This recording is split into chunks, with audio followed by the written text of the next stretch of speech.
apenas um versículo. Tiago, capítulo de número 4.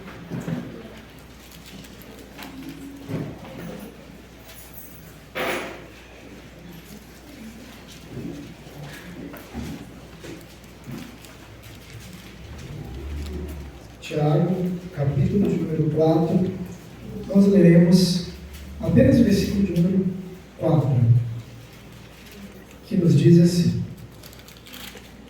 Adúlteros e adúlteras, não sabeis vós que a amizade do mundo é inimizade contra Deus? Portanto, qualquer que quiser ser amigo do mundo, constitui-se inimigo de Deus. Amém. Amados irmãos, a carta de Tiago, ela foi escrita com o objetivo de alcançar os judeus que estavam dispersos, e ela tem 3 propósitos. O primeiro propósito dessa carta era de encorajar os irmãos diante das perseguições que eles estavam sofrendo. O escritor, ele vai encorajar os irmãos. É por isso que nós vemos lá no capítulo 1, um versículo tão maravilhoso, ele dizendo que bem-aventurado o varão que suporta a tentação, porque depois de aprovado, ele receberá a coroa da vida. Então, era uma forma de encorajar os irmãos diante das tentações, diante das provações, das perseguições que eles estavam sentindo ou sendo submetidos naquela época. O segundo propósito dessa carta era de corrigir alguns pensamentos que as pessoas estavam tendo e que estavam errados. E aí ele faz diversas correções. Nós vamos ver isso tanto no capítulo 2 quanto no capítulo de número 3. E o terceiro propósito de Tiago era de exortar os irmãos quanto à vida cristã, à prática diária, à nossa vida no dia a dia. E aí ele vai falar de diversos assuntos que tocam a todos nós. É quase como que se cada parte dos capítulos fosse a respeito de algo específico, e que fala justamente dessa nossa vida no dia a dia. Nós vamos ver então o capítulo de número 4, no versículo lido, versículo de número 4, que Tiago ele começa a fazer uma comparação com um fato muito crítico que acontecia na época, e acontece até hoje, na verdade, que era o adultério. Nós sabemos que o adultério, ele se caracteriza quando existe um casal, precisa de ter um casal, e um dos cônjuges se relaciona com uma outra pessoa que não faz parte desse casal. Constitui-se, então, adultério. E aí, irmãos, quando nós olhamos para a palavra de Deus e vemos Tiago fazendo essa alusão, essa comparação, e na verdade ele usa a palavra de uma forma bem ativa, dizendo adúlteros e adúlteras, ou seja, ele estava indicando e apontando que estava acontecendo o adultério entre aquelas pessoas. Só que o interessante de nós pensarmos aqui é que ele não estava falando do adultério físico, ele não estava falando de uma relação conjugal, ele não estava falando de uma relação onde existe um homem e uma mulher e um terceiro. Não. Ele estava usando dessa relação para apontar a situação espiritual da vida de algumas pessoas que eram aqueles destinatários. E é interessante pensar que o destinatário dessa carta eram cristãos. Tiago, então, está falando para irmãos em Cristo que eles estavam praticando uma espécie de algo muito próximo a um adultério, a uma espécie de um adultério espiritual, digamos assim. E aí, a gente pensar nisso é completamente, de certa forma, assustador a gente ver Tiago falando disso, e principalmente considerando naquela época, porque hoje as coisas se normalizaram, hoje tudo é normal, mas na época ainda havia uma certa rejeição a essa prática, principalmente no meio do povo de Deus, e principalmente considerando que boa parte desses destinatários eram judeus. Então o adultério era algo completamente reprovável por eles. Quando Tiago vira e fala e chama-os de adúlteros e adúlteras, eu começo a imaginar o impacto que isso tem na vida deles, o quanto eles começam a se questionar, o quanto eles começam então a pensar, talvez de imediato eles começassem a dizer: não, mas eu não estou em adultério, não, mas eu não estou fazendo esse pecado que é gravíssimo, e daí por diante. E aí o versículo continua e eles entendem melhor, e Tiago está justamente usando isso para entender a gravidade daquilo que estava acontecendo. De que aquilo que estava acontecendo não era uma coisa simples, não, era uma coisa extremamente grave. Mas o que estava acontecendo? As pessoas, elas estavam, nós vamos ver na continuação do versículo, elas estavam servindo a Deus, mas sendo amigas do mundo. Elas estavam dentro da igreja, mas fazendo amizade com o mundo. Esse é o adultério do qual Tiago está falando. E aí, trazendo para as nossas vidas, e esse é um ponto importante, é que, meus irmãos, quando nós aceitamos a fé, quando nós aceitamos a Jesus como nosso Senhor e Salvador, nós fizemos um compromisso com Ele. É interessante a gente utilizar a expressão, que a gente fala muito, de entregar a vida para Jesus. Entregar a vida para Jesus significa eu tirar algo que está comigo e entregar no controle dele, nas mãos dele, para que seja feita a vontade dele. Não para que seja feito do meu jeito, mas para que seja do jeito dele. É eu me submeter a ele. E é por isso que agora, uma vez que nós nos entregamos a Cristo, nós dizemos que nós somos servos dele. Nós servimos a Jesus. Nós não somos mais servos do pecado, nós somos libertos da escravidão do pecado, do diabo. Agora nós somos servos de Cristo Jesus. Nós pertencemos a ele. Aqui é muito maravilhoso a gente entender então que o que nos une a Cristo é essa compreensão de que eu me entreguei a Ele, de que Ele salvou a minha vida, de que Ele purificou os meus pecados, de que Ele purificou a minha vida, me tornou santo, me tornou puro, me deu ali uma nova vida, uma nova história. Então agora eu sou dele, eu sou de Cristo.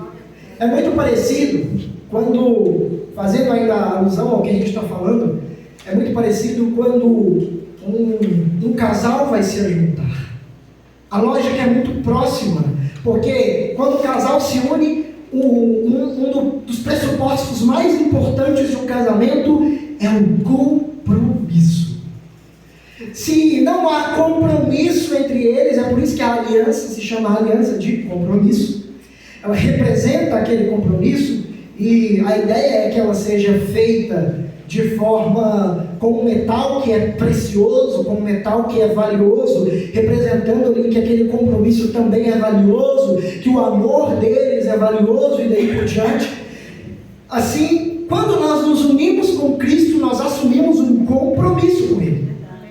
Isso é muito interessante. Agora, nós estamos unidos a Ele. E é tão maravilhoso isso, que Quando nós nos entregamos a Ele, nós passamos a ser a propriedade dele, Ele vem e nos sela com o Espírito Santo.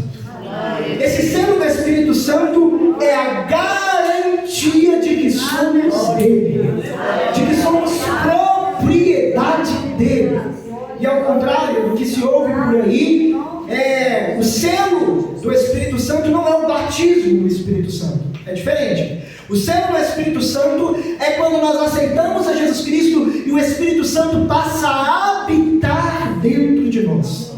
Agora nós deixamos de ser templo do diabo, templo do inimigo, e passamos a ser templo do Espírito Santo. Paulo vai falar disso quando ele diz: não sabeis que vós sois templo do Deus vivente? Em outro momento ele vai dizer que o Deus que não habita em templo em mão feitos por mãos de homens, agora Ele habita em nós. Agora nós somos morada dele. E isso é uma promessa que Jesus cumpriu, porque quando ele estava falando com seus discípulos antes de morrer, ele dizia que um dia ele viria e faria morada, ou seja, ele habitaria em nós, e essa habitação é por meio da pessoa do Espírito Santo. Isso é maravilhoso.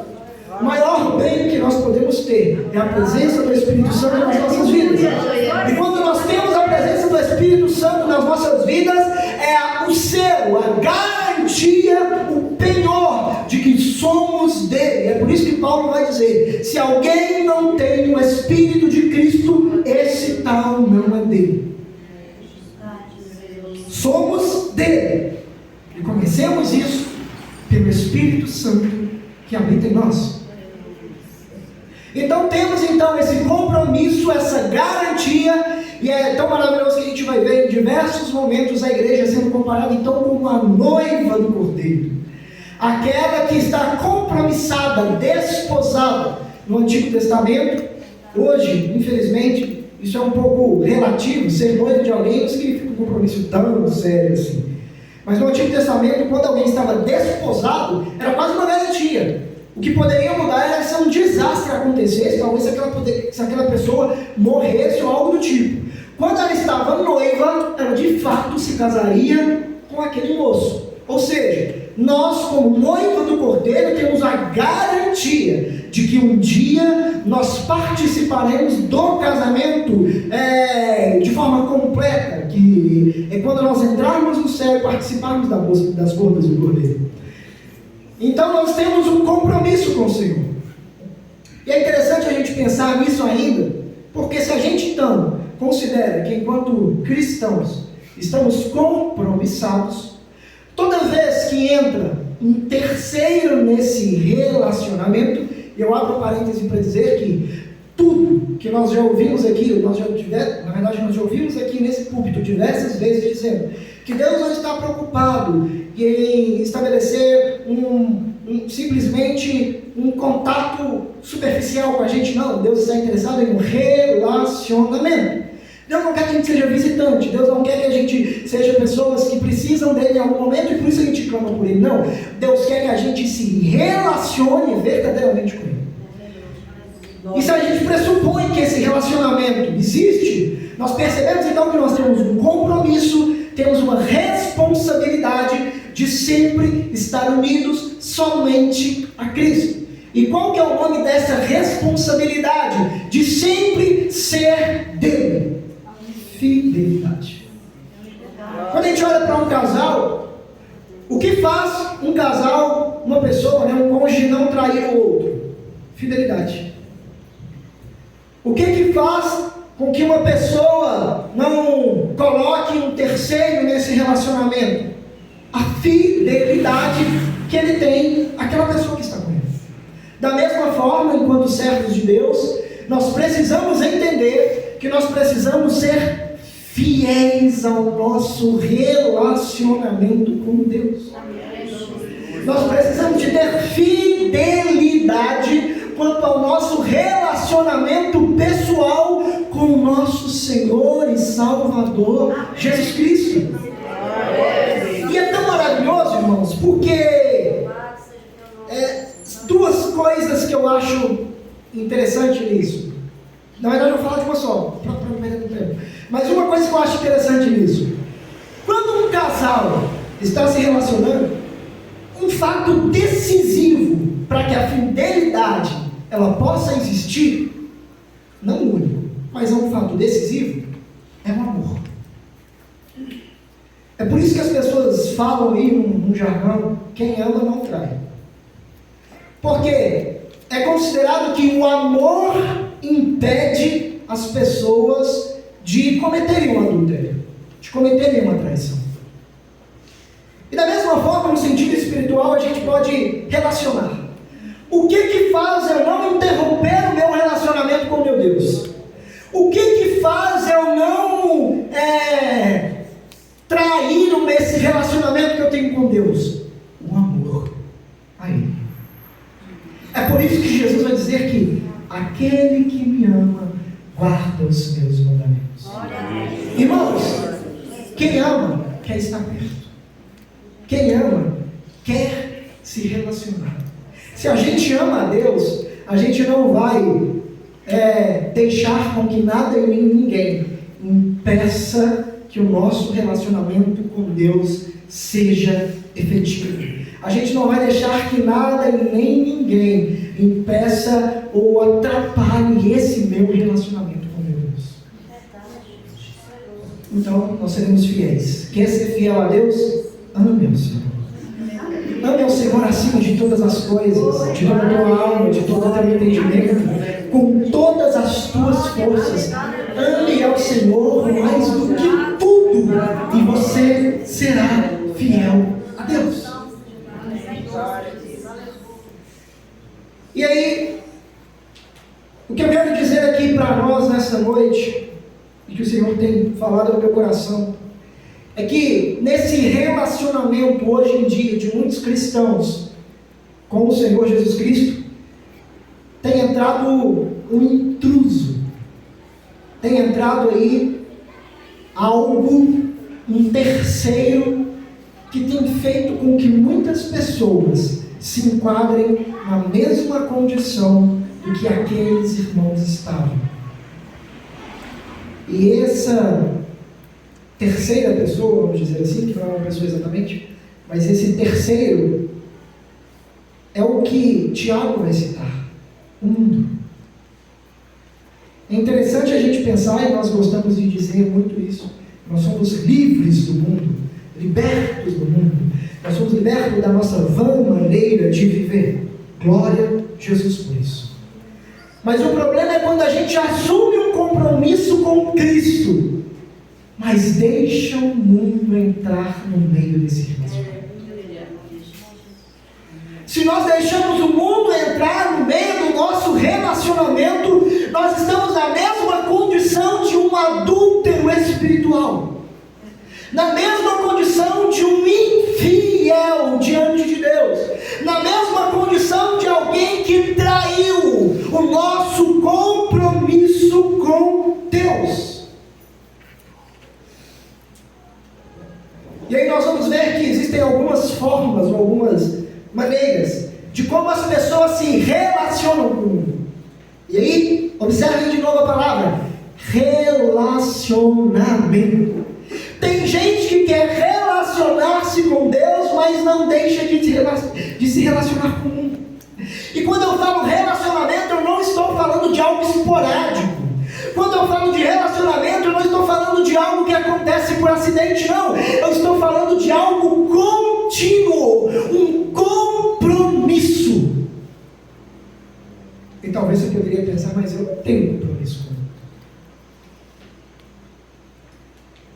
Então por que algumas pessoas não conseguem deixá-lo de vez? Quando a gente começa a pensar nesse relacionamento que a pessoa que está na casa do Senhor começa a fazer com o mundo, a gente percebe que existem muitas pessoas que estão divididas e estão sendo infiéis a Deus por causa disso. E a primeira coisa no mundo que talvez muitas pessoas se relacionam está ligada aos prazeres mundanos. E quando eu falo prazeres, eu estou falando de todas as formas. Prazer é algo que me faz sentir-me bem. Prazer é algo que traz algum certo de agrado a mim mesmo. Existem diversas formas e diversos tipos. E se tem uma coisa que o mundo sabe fazer, é agradar a nossa carne. Se tem uma coisa que o mundo sabe fazer, é nos dar aquilo que dá prazer. Nos dar aquilo que nos dá satisfação. E aí, é interessante pensar e dizer que nós vivemos em uma sociedade que é pautada pela cultura do prazer. Existe uma filosofia que rege a nossa sociedade atual, que é chamado de hedonismo. O que é o hedonismo? É uma corrente que defende e apoia que devemos aproveitar a vida com todos os seus prazeres. O hedonismo, ele defende que nós vivemos para satisfazer as nossas vontades. Não importa a forma como elas vão ser satisfeitas, mas que elas devem ser satisfeitas. E aí a gente vê isso em diversas esferas da sociedade. É por isso que esse prazer ele deve ser imediato. O hedonismo ele não fala de um prazer ou de algo bom que virá, mas ele fala de algo bom de agora. Eu tenho o hoje para viver. Já ouviram essa frase? Eu tenho hoje para viver e eu preciso aproveitar a minha vida hoje.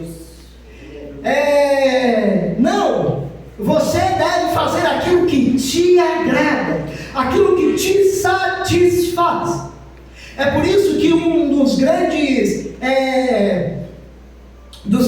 pontos fortes da nossa sociedade está pautado em bebidas, em orgias, festas e outras coisas, porque isso é a máxima de viver a vida. As pessoas da nossa sociedade entendem que isso é viver a vida, que isso é viver a vida de verdade, ou seja, é pautada na cultura do prazer. É por isso que as pessoas elas estão querendo recompensas no aqui. Elas estão vivendo em busca de ter as coisas no momento. São pessoas imediatistas. Elas querem recompensas agora. Elas não querem algo para aproveitar depois. Aí eu vou dar um exemplo para vocês, que a gente está tem-se muita dificuldade com adolescentes e jovens para que eles estudem. Porque a recompensa do estudo não é algo agora. A recompensa do estudo é algo lá na frente. Mas jogar futebol, ficar no videogame, fazer as coisas do momento, a recompensa é imediata. Então a gente vive uma juventude que vive fazendo coisas imediatas, coisas do momento, coisas do agora, aproveitando aquele momento que pode ser único, como dizem por aí, e se esquecendo do que tem no futuro. Uma sociedade pautada no prazer. E aí a gente traz isso para a igreja, a gente vê pessoas que, ao se relacionar com o mundo, também tem essa compreensão de que por serem jovens, ou por serem novos demais, ou então por serem pessoas que têm necessidades, devem desfrutar de alguns prazeres que o mundo oferece, porque não estão preocupadas e olhando para aquilo que nós teremos no futuro, não. Estão preocupadas em aproveitar as coisas do momento. E o Evangelho, irmãos, ele não nos promete coisas boas, ou muitas coisas boas aqui, não. Nós temos lutas, temos provações, é claro que ter a presença de Deus é a melhor coisa do mundo. Mas teremos muitas lutas, teremos muitas provações, e ser fiel a Deus não significa que nós vamos ter um resultado disso no hoje, não. Nós vamos ver isso a longo prazo. Tanto que Nova Essência cantou que quando nós chegarmos no céu, nós poderemos dizer, valeu a pena esperar. Ou seja, tem coisas que nós desfrutaremos pela nossa fidelidade que não é só aqui, não. Vai ter que ter um tempo. Nós renunciamos à nossa vontade, o nosso desejo, o nosso eu, os nossos prazeres para fazer a vontade de Deus, para ter uma recompensa maior, uma recompensa que ela não é só nessa vida, não, mas uma recompensa na vida eterna. É por isso que Paulo vai dizer, fixando os olhos não naquilo que se vê, mas naquilo que não se vê. Porque aquilo que se vê é transitório, aquilo que se vê é passageiro, os prazeres desse mundo hão de passar, porque porque da mesma forma que eles são do momento, eles são momentâneos. Eles passam por aquele momento. E as pessoas precisam de outros momentos, e de outros momentos, e de outros momentos. Mas aquilo que Deus tem para nós é eterno. A traça e o ferrugem não consome. Não tem nada que possa acabar, não. É eterno e duradouro. Então não ache que você deve aproveitar das coisas deste mundo, das coisas dessa vida, só porque dá prazer. Não ache que você está perdendo o seu tempo em renunciar às coisas deste mundo, porque você está angariando algo muito maior. E quando uma pessoa está aproveitando das coisas do mundo, dos prazeres do mundo, ela está se relacionando com o mundo. É interessante ainda a gente pensar que no caso de um casal convencional, um casal de pessoas mesmo que eu estou falando,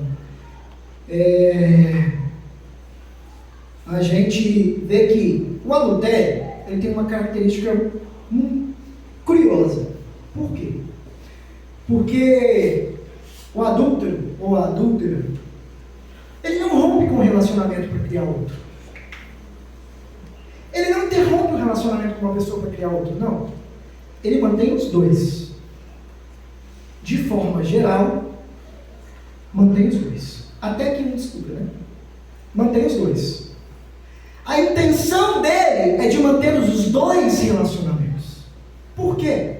Muitas vezes, aquele relacionamento que é o oficial, é o relacionamento que dá segurança, é um relacionamento onde ele já tem uma vida estabilizada, é um relacionamento onde as pessoas já conhecem ele como o marido de fulano de tal, ou a esposa de fulano de tal. É um relacionamento que dá a ele alguém como bom visto pela sociedade. É um relacionamento que às vezes ele tem filhos, tem um compromisso ali com os filhos, e ele tem uma vida boa. É um relacionamento que também ele desfruta de coisas boas, tem uma mulher que passa a roupa dele, tem um marido que coloca o dinheiro dentro de casa, ele tem vantagens nesse relacionamento. Mas ele vai procurar outras vantagens em outro relacionamento. E eu não vou entrar em detalhes, mas da mesma forma, trazendo para a vida espiritual, é comum e característico de que os adúlteros espirituais são da mesma forma. Eles não saem da igreja para se relacionar com o mundo, não. Eles querem ficar dentro da igreja. Manter, entre aspas, o relacionamento com Deus, mas ter um outro relacionamento com o mundo. Sabe por quê? Porque estar dentro da igreja às vezes representa segurança. Porque estar dentro da igreja às vezes representa estabilidade. Porque estar dentro da igreja às vezes é bem visto pela sociedade. Porque aqui talvez tenha até algum cargo e é algo que gosta de fazer. Porque aqui talvez tenha alguma coisa que chama a atenção. Porque tem algum tipo de vantagem. Porque talvez periodicamente Deus até abençoa pela misericórdia dele. Tem vantagens. Mas não quer também perder os prazeres do mundo. E por isso mantém o relacionamento com o mundo. Por isso mantém o compromisso com o mundo. Está na igreja, mas também não perde os prazeres que o mundo oferece. Está dizendo aqui que louva a Deus e às vezes até canta, mas lá fora não perde as oportunidades de fazer aquilo que agrada às suas vontades. É um relacionamento duplo. Outra coisa que caracteriza um relacionamento comum falei aqui, comer na mesa do mundo. Ou seja, comer daquilo que o mundo oferece. É tão interessante a gente pensar que quando a gente chega na casa de alguém, um momento de importância sempre no lar, é esse momento em que nós estamos sentados à mesa para comer. E geralmente existe aquela compreensão de que as pessoas que sentam na mesa para comer com você são pessoas que têm comunhão com você. São pessoas que têm um contato com você. Isso é tão maravilhoso porque, imagino, não sei se deve ser só por isso, mas imagino que também está relacionado a Cristo na mesa com os discípulos, repartindo o pão, a ideia de comunhão, todos juntos ao redor da mesa, em comunhão. E aí a gente pensa, tem muita gente que está na mesa do Senhor, participando da mesa do Senhor, participando da comunhão com o Senhor, mas também se alimentando e consumindo aquilo que o mundo dá. Sabe aquelas coisas que você vê no Instagram ou na televisão? O que você anda comendo por lá? Sabe as conversas que você anda ouvindo no seu trabalho? O que você anda se alimentando lá? Do que você se alimenta? Das coisas de Deus ou das coisas do mundo? Tem muita gente que quer estar com Deus, mas não larga mão de um programa que a pessoa ama na televisão, mas que tem um tanto de imoralidade, coisas que não agradam a Deus. Tem muita gente que participa da mesa do Senhor, mas também se alimenta do tanto de shorts e pequenos vídeos do YouTube ou do Instagram, que muitas vezes estão falando de coisas que não devem, estão trazendo imagens que não devem, estão zombando da palavra de Deus, estão falando de coisas que são desagradáveis a Deus, estão se alimentando, estão consumindo, estão participando da mesa do inimigo, da mesa do mundo. É interessante a gente pensar nisso porque a gente tem um exemplo maravilhoso de Daniel, que ele se recusa a participar dos manjares que estavam na mesa do rei. E um dos motivos é porque aqueles manjares eram consagrados a deuses. Ou seja, se não era santo, se não era separado, se não era do Senhor, ele não queria se alimentar. Se não era para ser algo de Deus, para ele não servia. Para ele não dava certo. E é por isso que eu gosto muito do versículo 8 do capítulo de número 1, que vai dizer assim: e assentou Daniel no seu coração não se contaminar com os manjares do rei. Ele não queria se contaminar com aquilo. Não era um jejum que ele estava fazendo, não. Ele só queria ser fiel a Deus. Ele só não queria contaminar a vida dele, não. Ele queria manter-se fiel ao Deus que ele servia e que ele conhecia. Ele sabia quem era o Deus que ele servia, ele sabia quem era o Deus que ele conhecia, e ele não queria se alimentar de outra coisa. Então, irmão, se você se alimenta de outras coisas, você não está sendo fiel a Deus, mas está mantendo um relacionamento com o mundo. Outra coisa que às vezes está relacionada a um relacionamento com o mundo é a questão de aceitar e concordar com as filosofias mundanas. E quando eu uso filosofias, eu não estou falando só da matéria de filosofia, mas todo tipo de pensamento que rege a sociedade e o mundo. Vamos lembrar que o mundo jaz no maligno. O Deus deste século é o diabo, e ele governa esse mundo sistêmico. E tudo aquilo que o mundo oferece, tudo aquilo que existe no mundo, como ideia, como pensamento, como padrão, é pautado na vontade do diabo, podemos dizer assim, era outra palavra que eu queria dizer, mas é tudo de acordo com a vontade desse Deus, desse sistema, desse Senhor desse sistema. E quando o crente, ele não pratica mas ele apoia determinadas formas de pensamento e filosofias mundanas, ele também está se tornando um parceiro do mundo, um amigo do mundo. É muito comum algumas pessoas estarem na igreja e falarem assim: olha, não, eu não sou LGBTQI+, mas eu não vejo problema também. Ou então, não, eu não vou separar do meu esposo. Mas aí o pessoal está casando, descasando, não tem problema.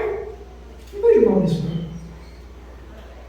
não. Ou então, não, eu não me visto dessa forma. Mas qual que é o problema das pessoas se vestirem assim? Não, eu que a minha igreja não deixa, né? E eu não faço isso e aquilo. Mas eu apoio as pessoas fazendo. Eu lembro de algumas vezes que o pastor falava aqui nas redes sociais, onde as pessoas davam lá o like, a curtida, em várias fotos de pessoas que estavam vivendo de forma imoral. Ou seja, é o meu voto. Parabéns. Eu apoio. É isso aí. Continue. Vai em frente. De todas as formas, sejam elas moral, ética, espiritual, política e de todas as coisas, nós não podemos aceitar e nem concordar com as coisas deste mundo. Porque as coisas deste mundo, elas vão completamente ao contrário do que a Bíblia nos diz. Sempre vão. Você quer ver um detalhe interessante, aí principalmente para quem é mais novo? A teoria da evolução. Existem os cristãos evolucionistas, né? A teoria da evolução é uma teoria ensinada na escola. E todo mundo precisa de aprender sobre isso.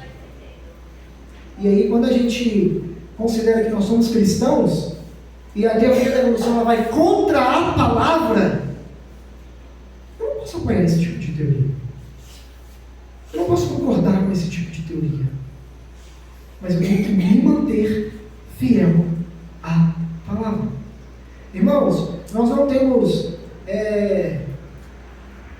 que defender nenhum tipo de partido ou nenhum tipo de personalidade política.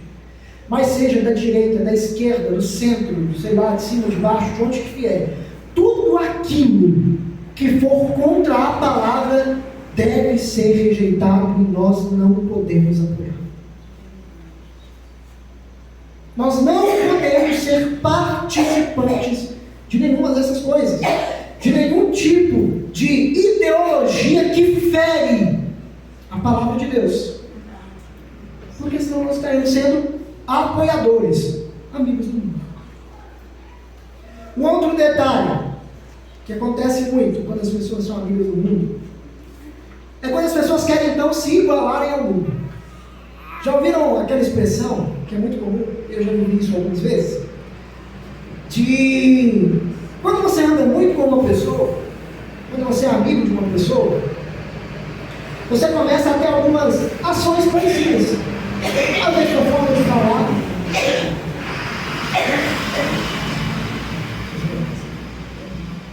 às vezes sua forma de falar, às vezes o seu jeito, às vezes algum tipo de mexer, de alguma coisa assim. Quando você menos se percebe, você está fazendo igual aquela pessoa. Por quê? Por causa desse contato, desse convívio.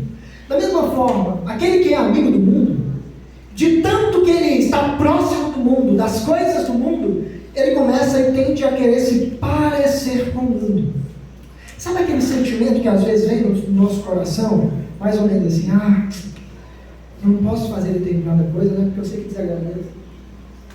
Porque eu sei que desagrada a Deus, mas o nosso Deus, eu olho para fulano de tal e eu queria ser daquele jeito, eu queria fazer daquele jeito, eu queria me vestir daquele jeito, eu queria andar daquele jeito, eu queria fazer isso, daquele jeito, eu queria ter um marido, que o meu marido fosse do jeito do marido dele, até queria que o meu marido fosse do jeito do marido da outra. Eu queria que a minha mulher se vestisse, às vezes, como a mulher daquele cara lá do mundo se veste. Aquela pessoa lá do mundo. Peço desculpas, corrija a palavra. Aquela pessoa lá do mundo se veste. Não, eu quero ser igual.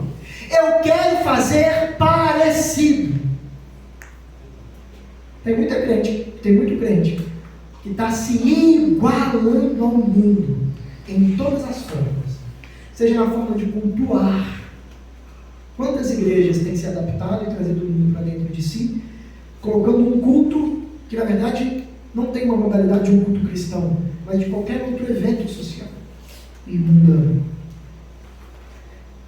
Quando eu faço práticas, quando eu faço coisas para querer parecer com o mundo, ou para fazer a igreja parecer com o mundo, eu estou fazendo amizade com o mundo.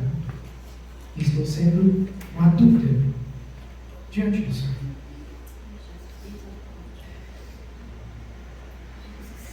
Continuando. Além de todos esses detalhes, ou de todos esses pontos, a gente vai ver que uma característica do adúltero e da adúltera, né, no caso aí espiritual, é que essa pessoa ela tem dificuldade de romper o laço com esse relacionamento com o mundo. Eu me lembro aqui agora da mulher de Ló. Quando os anjos vão chamá-lo, porque Sodoma e Gomorra seria destruído, eles dão uma ordem para que eles saíssem e não olhassem para trás. Mas o coração daquela mulher estava preso em tudo aquilo que ela tinha deixado naquela cidade. Por isso ela olha para trás e aí nós conhecemos o que acontece. Ela se torna um estado de salvo, né? Ou seja, tem muitos irmãos que Deus está chamando, escapa de por tua vida, vem para a igreja, me serve, né? Parafraseando. Deus está chamando para nós servirmos a Deus, para nós nos livrarmos da escravidão do diabo, nos livrarmos da ira que há de ser derramada, mas tem muita gente com dificuldade de romper o relacionamento com o mundo. Isso é muito sério. Da mesma forma como o povo de Israel, a primeira leva do povo que saiu do Egito, eles ainda tinham um coração no Egito, e por causa da incredulidade deles, eles não entraram na terra prometida. Tem muita gente que está caminhando rumo à terra prometida, mas está com o coração no Egito, e não consegue cortar esse relacionamento. O que é isso? O que seria essa dificuldade? Primeiro, o amor às coisas do mundo. Se aquilo que me une a Deus e me faz obedecer e ser fiel a Ele é o amor, aquilo que me une ao mundo e me faz manter o meu relacionamento com o mundo é o amor às coisas do mundo. Ou seja, o meu coração está amarrado, entrelaçado com as coisas do mundo. O meu coração está completamente engodado com as coisas do mundo. E é por isso que quando a gente pensa em algumas coisas, e a gente pensa, ouve uma palavra, ou lê a Bíblia, e percebe que Deus está querendo que a gente abra mão de algumas coisas, a gente até começa a travar uma guerra dentro de nós, falando, não, eu preciso, né? Deus falou, então, nossa Deus, eu preciso de fazer isso. Mas no fundo eu não consigo. Eu não consigo. Eu não consigo porque eu estou amarrado por aquilo. É como se fosse uma pessoa que está com cordas amarradas nelas. Isso impede ela, e essa corda está presa em determinada coisa, em determinado lugar, isso impede ela de ir para frente, de sair daqui. É interessante a gente pensar que nesse caso, a gente canta muito aquele louvor, solta o cabo da nau. Soltar o cabo da nau significa justamente isso. A nau, Na nau fica aquela corda que prende o navio ao porto. Quando você solta o cabo da nau, você pode tomar o remo nas mãos e navegar. Se você tentar navegar, remar com o cabo da nau, você vai ficar preso. Tem muita gente que está assim, está tentando servir a Deus, está até se esforçando para vir na igreja, mas está com o cabo da nau no mundo. Está preso nas coisas lá atrás. Está preso nas coisas e nos prazeres, nas coisas deste mundo, nas coisas desses relacionamentos que ela vai tendo com esse mundo. E é por isso que ela até rema, mas não sai do lugar, não anda, não avança, não tem uma vida espiritual crescente, não se aprofunda nas coisas de Deus, não se relaciona de forma mais íntima com Deus, não. Ela está no mesmo lugar, entra ano, sai ano, ela permanece no mesmo lugar. Qual que é o problema? Está presa no mundo, está se relacionando com o mundo.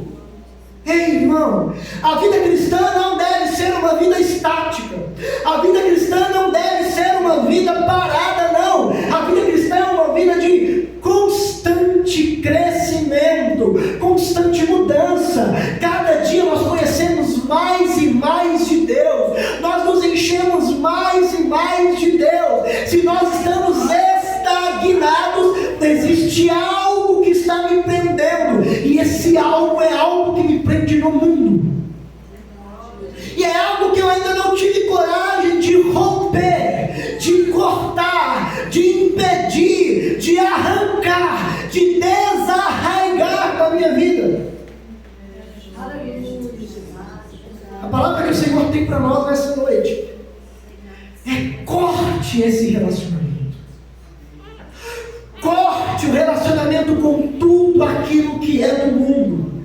Corte o relacionamento com todas essas coisinhas que você olha e fala que não tem nada a ver, que não está te influenciando, mas você sabe no fundo que está. Com todas essas coisinhas que você olha e fala que não tem problema, mas existe algo no seu interior, e nesse momento o Espírito Santo fala ao seu coração, e você sabe que isso está te atrapalhando. Muitas vezes a gente tenta se auto-justificar com muitas coisas, com muitos pensamentos, e com muitos pensamentos nossos mesmos. Venha de Deus. Corte nessa noite. Corte esse relacionamento, essa corda que te prende em coisinhas, como nós já passamos por um estudo aqui, as raposinhas. Corte esse relacionamento. Tome uma atitude, que não adianta pegar uma faquinha de serra e começar, eu vou, e aí para um pouquinho, não, amanhã eu vou um pouquinho de novo, não, assim, quem sabe, né? Aí eu pego, tá, e depois eu vou lá e tomo uma amarradinha de novo, né? Porque eu tive uma caída, uma recaída, não, tá, mas depois eu corto, não. O Senhor, Ele quer que você tenha uma atitude certeira e objetiva. É como se fosse uma espada bem afiada, fica assim, ó. Corta definitivamente. Eu já falei aqui algumas vezes, existem algumas atitudes na nossa vida, existem algumas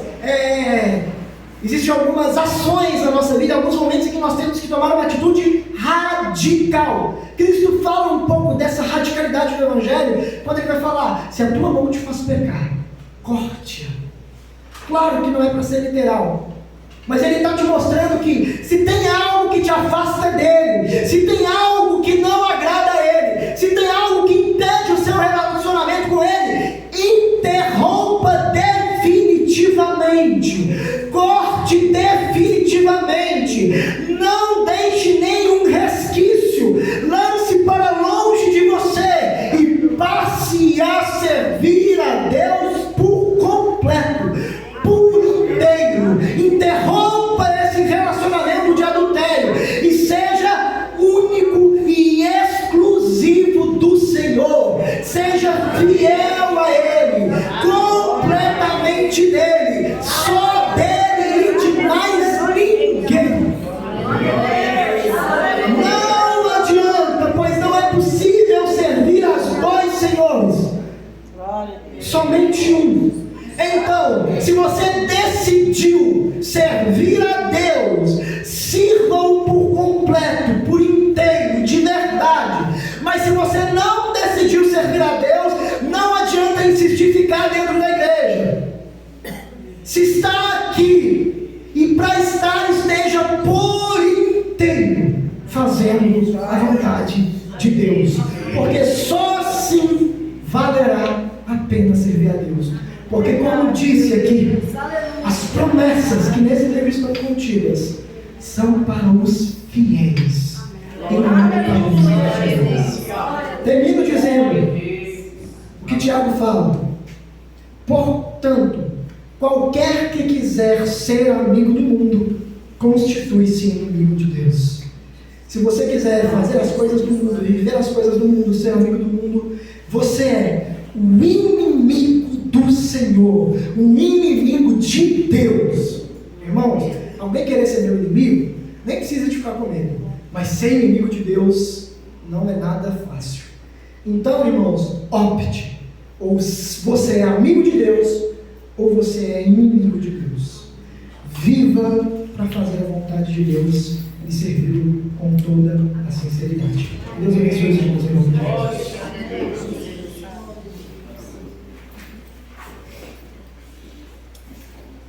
Glória a Jesus.